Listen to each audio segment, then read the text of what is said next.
Hello to you my gorgeous nail lovers, you're welcome back again to New Vibes, the channel that gives you the very best in unique and trendy nail designs. Good morning, good afternoon, good evening to you, depending on your time and location. So in case you're seeing this channel or my video for the very first time, or you are yet to join this channel, please do hit the subscribe button and also turn on bell notification so that anytime a new video is uploaded here, you will be the first to be notified. So gorgeous ones, in this video for today, I have the best compilations of new trendy and unique acrylic nail designs. Here we have nails in different shapes, different colors, different designs. So watch and pick the best lights that suits your outfit for that forthcoming event you are planning to do.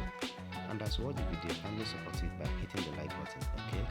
Like this video and share it to your friends and loved ones, and you can also save it for your later use. Thank you guys so much. So at the end of the video, you can go down to the comment section and tell me what you think about this video. And in case this is not really what you want, you can go down to my channel to see other videos that I have on other nail types. You can also watch from there and make your choices. And to my returning viewers, I say a very big thank you to you guys for always coming back to my channel and watching and engaging. Trust me guys, your effort on my channel is never taken for granted.